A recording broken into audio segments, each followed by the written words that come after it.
ഇത് നമുക്ക് പാൽക്കുറുക്ക് ഉണ്ടാക്കാൻ തേങ്ങി നോക്കാം. അപ്പോൾ നമുക്ക് നോക്കാം ഇതിലേക്ക് വേണ്ട സാധനങ്ങൾ എന്തൊക്കെയാണ്.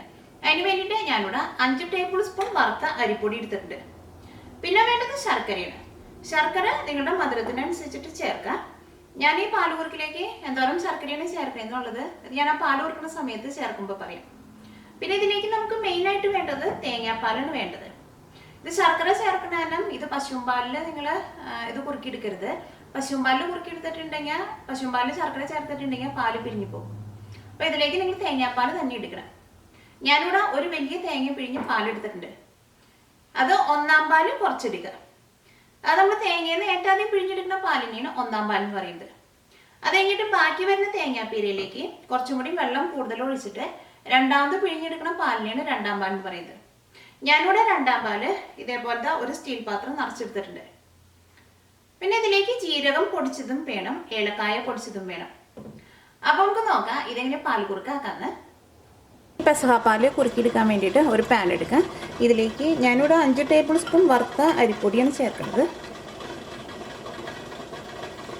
ഇതിലേക്ക് 2-ാം പാൽ ചേർക്കാം.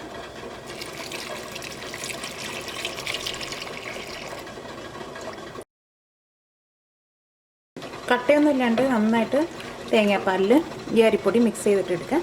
ഇതിലേക്ക് ശർക്കര ചേർക്കാം. ശർക്കര ഒന്നല്ലെങ്കിൽ നിങ്ങളുടെ മധുരത്തിനനുസരിച്ചിട്ട് ചേർക്കാം. ഞാനിതിലേക്ക് 150 ഗ്രാം ശർക്കരയാണ് ചേർക്കുന്നത്. ഞാനിവിടെ എടുത്തേക്കുന്ന ശർക്കരയിൽ കല്ലില്ലാത്ത ശർക്കര ആയതുകൊണ്ടാണ് ഈ ശർക്കര ഞാനിവിടെ സെപ്പറേറ്റ് ഉരുക്കി അരിച്ചെടുക്കാണ്ട് ഇതിലേക്ക് നേരിട്ട് ചേർത്തത്.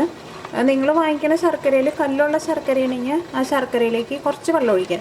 ഒരു 1/2 ഗ്ലാസ് വെള്ളം ഒഴിച്ചിട്ട് ശർക്കര ഉരുക്കിയെടുക്കുക. അത് കഴിഞ്ഞിട്ട് ശർക്കര അരിച്ചിട്ട് വേണം ചേർക്കാൻ വേണ്ടിയിട്ട്. കല്ലില്ലാത്ത ശർക്കരയാണെങ്കിൽ ഇതേപോലെ ഡയറക്റ്റ് ചേർക്കാം. ഇത് നിങ്ങൾ നിർത്താണ്ട് ഇളക്കി കൊടുത്തുകൊണ്ടിരിക്കണം, അല്ലെങ്കിൽ ഇത് പെട്ടെന്ന് അങ്ങോട്ട് അടിയിൽ പിടിക്കുകയും ചെയ്യും, ഇതിനകത്ത് കട്ട പോലെ വരികയും ചെയ്യും. അപ്പോൾ പെസഹാപ്പാലിന് അത്രയ്ക്ക് ടേസ്റ്റ് ഉണ്ടാവില്ല.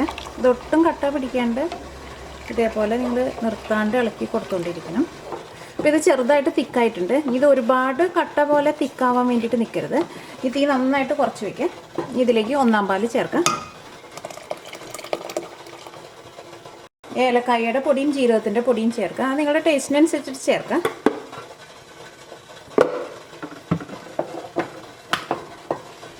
ഒന്നാം പാൽ ചേർത്ത് കഴിഞ്ഞിട്ടുണ്ടെങ്കിൽ തീ നന്നായിട്ട് കുറച്ച് വയ്ക്കാം.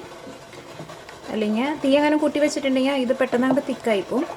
ഈ പാലൂർക്ക് നിങ്ങൾ എടുക്കുമ്പോൾ ഇതേപോലെ ചെറുതായിട്ട് ഇങ്ങനെ വെള്ളം പോലെ എടുക്കണം. ഇത് ഇരുന്നിട്ട് ഒന്നും കൂടിയും കട്ടയാവും. അപ്പോൾ അതനുസരിച്ചിട്ടുള്ള വെള്ളം പോലെ വേണം എടുക്കാൻ വേണ്ടിയിട്ട്. ഈ തീ ഓഫ് ചെയ്യാം. ഇതിലേക്ക് ഏറ്റവും ലാസ്റ്റ് ഞാനിവിടെ ഒരു നുള്ളു ഉപ്പും കൂടിയും ചേർക്കുന്നുണ്ട്.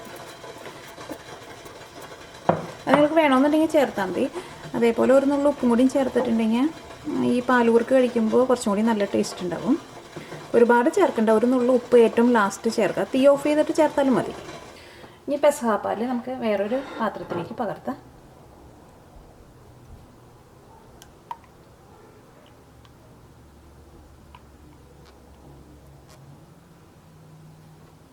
ഇപ്പോൾ പെസഹാപ്പാൽ റെഡി ആയിട്ടുണ്ട്. അപ്പോൾ പെസഹയ്ക്ക് നിങ്ങളെല്ലാവരും ഇത് ഉണ്ടാക്കി നോക്കാം.